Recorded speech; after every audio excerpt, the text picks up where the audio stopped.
ஆரோக்கியமான குடல், ஆனந்தமான வாழ்வு. திருச்சியில் அதிநவீன வசதிகளுடன் இயங்கி வரும் டாக்டர் கண்ணன்ஸ் கேஸ்ட்ரோமேட் மருத்துவமனை, திண்டுக்கல் மெயின் ரோட், திருச்சி. உங்கள் செரிமான மண்டல பிரச்சனை அனைத்திற்கும் சிகிச்சை அளிக்கப்படும்.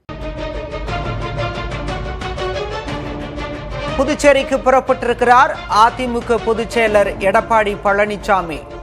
அதிமுக எம்எல்ஏக்களை சந்தித்து கலந்து ஆலோசிக்க திட்டமிட்டிருப்பதாக எம்ஜிஆர் மாளிகை வட்டாரங்கள் தெரிவிக்கின்றன.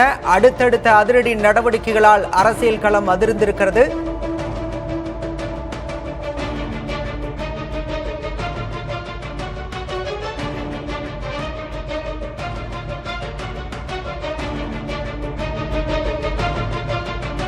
அதிமுக பொதுச் செயலர் எடப்பாடி பழனிசாமி புதுச்சேரிக்கு புறப்பட்டிருக்கிறார்.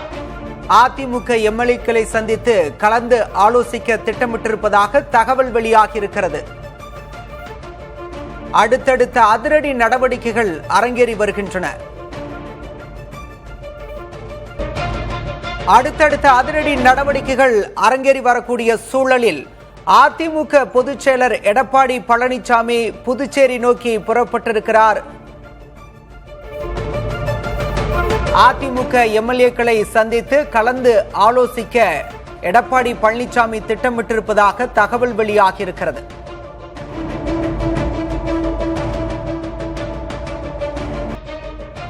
செய்தியாளர் ஆனந்தன் மீண்டும் இணைப்பில் இருக்கிறார். ஆனந்தன், தற்போது அதிமுக தரப்பில் என்ன ஆலோசிக்கப்பட்டு வருவதாக அதிமுக வட்டாரங்கள் தெரிவிக்கின்றன?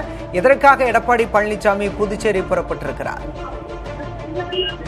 ரொம்ப அரசியல் சூழல ஒரு முக்கியமான நகர்வாக பார்க்கப்படுகிறது. அனைத்து இந்திய அண்ணா திராவிட முன்னேற்ற கழகத்தில் வெற்றி பெற்ற 47 சட்டமன்ற உறுப்பினர்களை 37 சட்டமன்ற உறுப்பினர்கள் பாண்டிச்சேரியில் இருப்பதாக தெரியவில்லை. 10 சட்டமன்ற உறுப்பினர்கள் வெளியில இருந்து பேசப்பட்டு வருகிறது. இந்த நிலையில்தான் சட்டமன்ற உறுப்பினர்களுடன் கலந்து ஆலோசனை செய்வதற்காக பாண்டிச்சேரிக்கு தற்போது கிரீன்வேஸ் இல்லத்திலிருந்து எடப்பாடி பழனிசாமி பொதுச் செயலாளர் அவர்கள் புறப்பட்டு செல்கிறார். முக்கியமாக பார்க்கப்படுகிறது, பெரும்பான்மையாக கிடைக்காத நிலையில அதிமுகவுடைய நிலைப்பாடு என்ன என்பது மிகப்பெரிய ஒரு கேள்வி எழுகிறது. நேற்றையிலிருந்து ஒரு பரபரப்பான சூழல் பேசப்பட்டு வருகிறது. அதிலும் குறிப்பாக தமிழக வெற்றி கழகத்திற்கு 108 இடங்களை பெற்றும் காங்கிரஸ் ஆதரவு கொடுத்தும் அறுதி பெரும்பான்மை கிடைக்காத ஒரு சூழல் இருக்கிறது. இந்த நிலையில ஆளுநர் அவர்கள் அடுத்த கட்ட நகர்வாக என்ன செய்ய போகிறார் என்று பார்க்க வேண்டியிருக்கிறது. குறிப்பாக அடுத்த கட்டமாக திராவிட முன்னேற்ற கழகம் வெற்றி பெற்றிருக்கிறார்கள். அதற்கு அடுத்தபடி 3வது கட்சியாகத்தான் அனைத்து இந்திய அண்ணா திராவிட முன்னேற்ற கழகம் இருக்கிறது. மாற்றாக ஒரு ஆட்சி அமைப்பதற்கான வாய்ப்பு இருக்கிறதா என்ற சாத்தியக்கூறுகளை அதிமுக திட்டமிட்டு காய்களை நகர்த்தி வருகிறது. அதிலும் குறிப்பாக நேர் எதிரியாக இருக்கக்கூடிய திராவிட முன்னேற்ற கழகத்திற்கும் ஆதரவு பெறுவதற்கான சூழலை உருவாக்குவதற்கான திட்டங்களும் பேசு பொருளாக இருக்கிறது. எனவே அது ஒரு பக்கம் இருந்தாலும் தமிழக வெற்றி கழகத்திற்கு ஆதரவு அளிக்கலாமா, அவர்கள் நம்மிடம் பேசுவார்களா, அவருடைய நிலைப்பாடு என்னவாக இருக்கிறது, எப்படியெல்லாம் ஆதரவு கொடுக்கலாம், அந்த மாதிரி ஒரு சூழலும் கருத்தும் பேசப்பட்டு வருகிறது. எனவே கட்சிக்குள்ள ஒரு தரப்பினர்கள் அதிமுகவுக்கும் தமிழக வெற்றி கழகத்திற்கும் மற்றொரு தரப்பில் பலவிதமான கருத்துக்களை அவர்களிடம் பேசுவதாக தெரிய வருகிறது. இந்த நிலையில்தான் சட்டமன்ற உறுப்பினர்களை ஒருநிலைப்படுத்தக்கூடிய வகையில, ஒற்றை கருத்து உருவாக்கக்கூடிய வகையில அவர்கள் வெற்றி பெற்ற 47 சட்டமன்ற உறுப்பினர்களும் பாண்டிச்சேரியில கலந்து ஆலோசனை செய்து முடிவு செய்ய இருப்பதாக தெரிய வருகிறது. ஆளுநர் அவர்கள் தமிழக வெற்றி கழகத்திற்கு பெரும்பான்மை இல்லை என்று உறுதிப்பட தெரிவித்திருக்கிறார்கள். எனவே பெரும்பான்மை நிரூபிக்க வேண்டிய கட்டாயத்தில் அவர்கள் இருக்கிறார்கள்.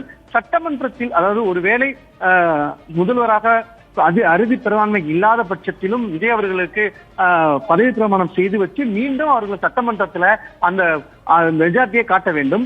அப்படி இருக்கக்கூடிய ஒரு சூழல்ல நம்முடைய நிலைப்பாடு என்ன, அதிமுகவுடைய நிலைப்பாடு என்ன, அப்பொழுது எப்படி செயல்பட வேண்டும், சட்டமன்ற உறுப்பினர்கள் எப்படி அவர்கள் கையாள வேண்டும் அப்படின்னு ஒரு அனுபவத்தை பகிர்ந்து கொள்வதற்காகவும் கலந்து ஆலோசனை செய்வதற்கான ஏற்பாடுகளையும் இங்கு பேசு பொருளாக இருக்கிறது. கட்சியுடைய மூத்த நிர்வாகி இருக்கக்கூடிய, அது குறிப்பாக நத்தம் விஸ்வநாதன், எஸ்பி வேலுமணி, விஜயபாஸ்கர் அவர்கள் உள்ளிட்ட பல முக்கிய நிர்வாகிகள் தொடர்ந்து எடப்பாடி பழனிசாமி பல்வேறு பல்வேறு விதங்கள்ல தொடர்ந்து பேச்சுவார்த்தை நடத்தி வருகிறார்கள். எந்த வகையிலாவது ஆட்சி அதிகாரத்தில் பங்கு பெற வேண்டும் என்ற ஒரு பேசுபொருளாக இருக்கிறது. அதை எப்படி கையாள வேண்டும், யார் மூலமா கையாள வேண்டும் என போதிய பெரும்பான்மை அவர்களுக்கும் இல்லை. இவர்கள் ஆதரவு நீட்டக்கூடியவர்களுக்கும் இருக்கும் பட்சத்தில் அப்பொழுது எப்படி நம்ம செயல்பட வேண்டும், எப்படி நம்ம அதிகாரத்துக்கு வர வேண்டும், அப்படி அதிகாரம் கிடைக்காத பட்சத்தில் நம்ம எப்படி செயல்பட வேண்டும், நம்மளுடைய சட்டமன்ற உறுப்பினர்கள் எப்படி தக்க வைத்துக் கொள்ள வேண்டும் என்று ஒரு பேசு பொருளாக, ஒரு முக்கிய பேசு பொருளாக இருக்கிறது. அதனால் தங்களுடைய சட்டமன்ற உறுப்பினர்களை எப்படி அவர் வழிநடத்த வேண்டும் என்று தொடர்ந்து பேசு பொருளாக பேசப்பட்டு வருகிறது. அந்த விஷயம் ஒரு முக்கியமாக பரப்படுகிறது. நேற்றே அவர்கள் அந்த காய்களை நகர்த்த ஆரம்பித்து விட்டார்கள். எனவே இந்த விவகாரத்தில் திராவிட முன்னேற்ற கழகத்தை விட கூடுதலாக குறைந்த இடத்தை, குறிப்பாக 47 இடங்களை வெற்றி பெற்றிருந்தாலும் ஆட்சி அதிகாரத்திலையும் மாற்று சக்தியாக எப்படி உருவெடுக்க வேண்டும் என்று குறிப்பாக அனைத்து இந்திய அண்ணா திராவிட முன்னேற்ற கழகத்தில் பல ஆலோசனைகளையும் நடத்தி வருகிறார்கள். இந்த ஆலோசனையில் எது வெற்றி பெறப் போகிறது பொறுத்துதான் பார்க்க வேண்டியிருக்கிறது. தெளிவாகவும் திட்டமாகவும் அவர்கள் தமிழக வெற்றி கழகத்தில் குறிப்பாக விடுதலை சிறுத்தை கட்சிகள், கம்யூனிஸ்ட் கட்சிகள் தங்களுக்கு ஆதரவு இருந்தால் போதும், நாங்கள் அறுதி பெரும்பான்மையோடு ஆட்சி அமைப்போம் என்ற நம்பிக்கையோடு தமிழக வெற்றி கழகத்தில் இருக்கிறார்கள். ஆனால் தமிழக வெற்றி கழகத்திற்கு விடுதலை சிறுத்தை கட்சிகளும் மார்க்சிஸ்ட் கம்யூனிஸ்ட் கட்சி, இந்திய கம்யூனிஸ்ட் சமிக்கை இன்னும் வழங்கவில்லை. நாளை நிர்வாக குழு கூட்டம் நடக்கிறது. அந்த கூட்டத்தில் முடிவெடுத்த பிறகுதான் எங்களுடைய நிலைப்பாட்டை அறிவிப்போம் என்று அவருடைய கருத்துக்களை பரிமாறி வருகிறார்கள். இந்த நிலையில்தான் கட்சியுடைய இனப்பொதுச்செயலாளர் இருக்கக்கூடிய நிர்மல்குமார் அவர்கள் நேரடியாக சென்று தன்னுடைய கட்சிக்கு ஆதரவு வேண்டும் என்று அவர் நேரடியாக கேட்டிருக்கிறார். அந்த கருத்தையும், இதற்கு முன்பாக கடிதம் கொடுக்கப்பட்டிருக்கிறது, அந்த கருத்தையும் அவர்கள் பேசியிருக்கிறார்கள்.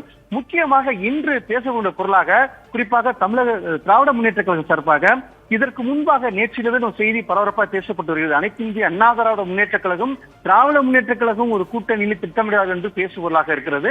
அதற்கு அடுத்தபடியாக மறுநாளே திராவிட முன்னேற்ற கழகத்தின் கூட்டணி கட்சியாக இருக்கக்கூடிய விடுதலை சிறுத்தைகள், கம்யூனிஸ்ட் கட்சியுடன் தொடர்ந்து மு.க. ஸ்டாலின் அவர்கள் பேச்சுவார்த்தை நடத்தினார்கள். அதன் பிறகு இப்பொழுது சற்று நேரத்தில் திராவிட முன்னேற்ற கழக சட்டமன்ற உறுப்பினர்களுடன் ஆலோசனை செய்ய இருக்கிறார்கள்.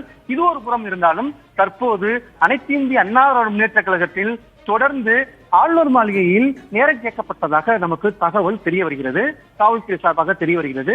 நேரத்தை அவர்கள் ஒதுக்கி தரவில்லை. ஏனால் முதல் கட்டமாக வெற்றி பெற்ற கட்சியில் தமிழக வெற்றி கழகம் முதலாக 108 தொகுதிகளை வெற்றி பெற்றிருக்கிறது. அவர்களுக்கு முதல் வாய்ப்புகள் கொடுக்கப்படும். அடுத்தபடியாக திராவிட முன்னேற்ற கழகத்திற்கு இரண்டாவது முறையாக வாய்ப்புகளும், அடுத்தபடியாக தான் அனைத்து இந்த அண்ணா திராவிட முன்னேற்ற கழகத்திற்கு வாய்ப்புகள் கொடுக்கப்படும். இதுதான் விதி, இதுதான் முறையாக இருக்கும். ஏன்னா கூடுதலாக வெற்றி பெற்றவர்களுக்கு முன்னுரிமை கொடுப்பார்கள்.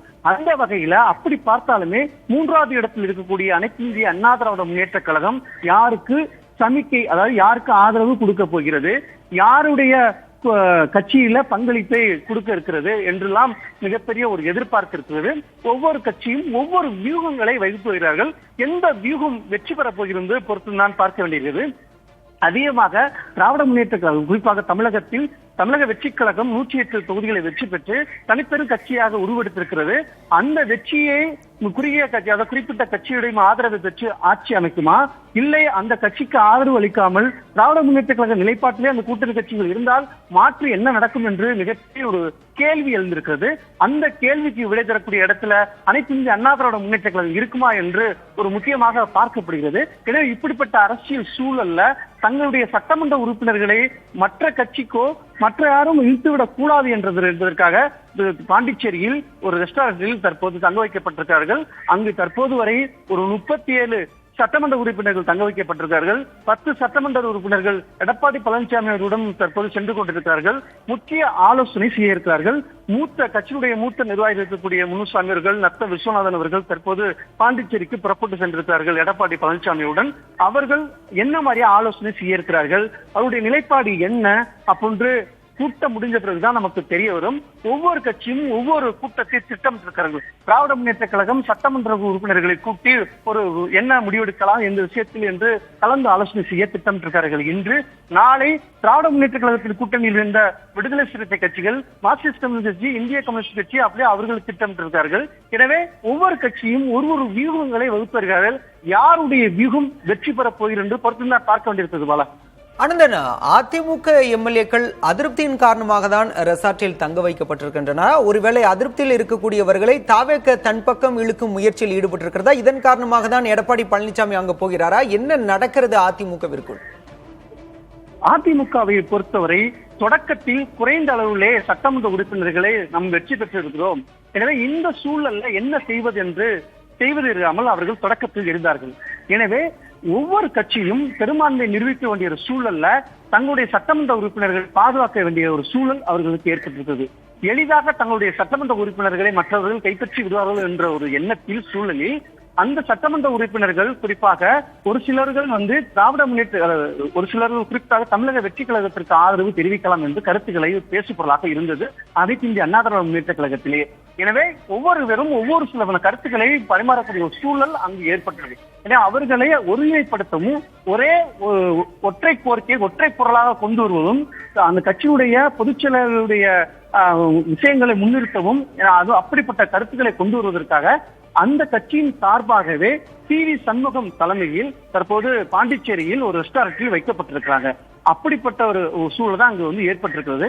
ஆனா தொடக்கத்தில் CV. Shanmugam, S P. Velumani, C. Vijayabaskar அவர்கள் தங்கள் வேற ஒரு நிலைப்பாட்டில் இருப்பதாகவும், எடப்பாடி பழனிசாமி அவர்கள் வேற ஒரு நிலைப்பாட்டில் இருப்பதாகவும் அப்பொழுது கருத்துக்கள் பரிமாறப்பட்டது. அதன் பிறகுதான் தமிழக வெற்றி கழகத்தின் பல்வேறு கருத்துக்களும் பரிமாறப்பட்டது. ஏன்னா அங்கிருந்து சட்டமன்ற உறுப்பினர்கள் இங்கு வந்துருவார்கள் என்று கூறும் பேசு பொருளாக இருந்தது. இந்த நிலையில்தான் எடப்பாடி பழனிசாமி அவர்கள் நேற்று சட்டமன்ற உறுப்பினர்களை கூட்டி கிருங்கஸ் இல்லத்தில் ஒரு ஆலோசனை கூட்டம் நடத்தினார். அந்த ஆலோசனை கூட்டத்திற்கு பிறகுதான் அங்கு பாண்டிச்சேரியில் ஒரு ரெஸ்டாரண்டில் அவங்க வைக்கப்பட்டிருக்கார்கள். எனவே இந்த ஒரு சூழல் தான் அங்கு நடைபெற்றிருக்கிறது. சட்டமன்ற உறுப்பினர்களே தமிழக வெற்றி கழகத்திற்கு நம்ம ஆதரிக்கலாம் என்று தங்களுடைய கருத்துக்களை தெரிவிக்கிறார்கள். ஒரு சிலர்கள் மாற்று கருத்துக்களையும் தெரிவிக்கிறார்கள். எனவே இப்படிப்பட்ட இரட்டை நிலையில் தான் இருக்கக்கூடிய சூழல் இருக்கிறது. அப்படிப்பட்டவர்கள் நம்மளை விட்டு செல்லக்கூடாத ஒரு நிலை, நம்மளை விட்டு செல்லும் ஒரு நிலை ஏற்படும். அதை தடுக்கக்கூடிய வகையில் தான் தங்களுடைய சட்டமன்ற உறுப்பினரை பாதுகாக்கக்கூடிய வகையில, எனவே அவர்கள் எடப்பாடி பழனிசாமியுடைய உத்தரவின் பேரில் S P. Velumani, CV. Shanmugam, C. Vijayabaskar ஆகியோர் தற்போது அங்கு பாதுகாப்பாக சட்டமன்ற உறுப்பினர் பாதுகாக்கக்கூடிய பணிகளை செஞ்சு கொண்டிருக்காங்க. ஏன்னா தமிழக வெற்றி கழகம் சார்பாக பல்வேறு கட்சியினுடைய சட்டமன்ற உறுப்பினர்களுக்கும் கடிதங்கள் மூலமாக தங்களுக்கு ஆதரவுக்காரங்களை திரட்டி வருகிறார்கள். வேறுவேளை விலை பேசும் குதிரை பேரை பேசுவதற்கான அதிக வாய்ப்புகள் ஏற்பட சூழல் இருக்கும். ஆனந்தன், பொறுத்திருந்து பார்க்கலாம் அதிமுகவின் அடுத்தடுத்த நகர்வுகள் என்னவாக இருக்க போகிறது என்பதை. விவரங்களுக்கு நன்றி ஆனந்தன். ஆரோக்கியமான குடல், ஆனந்தமான வாழ்வு. திருச்சியில் அதிநவீன வசதிகளுடன் இயங்கி வரும் டாக்டர் கண்ணன்ஸ் கேஸ்ட்ரோமேட் மருத்துவமனை, திண்டுக்கல் மெயின் ரோட், திருச்சி. உங்கள் செரிமான மண்டல பிரச்சனை அனைத்திற்கும் சிகிச்சை அளிக்கப்படும்.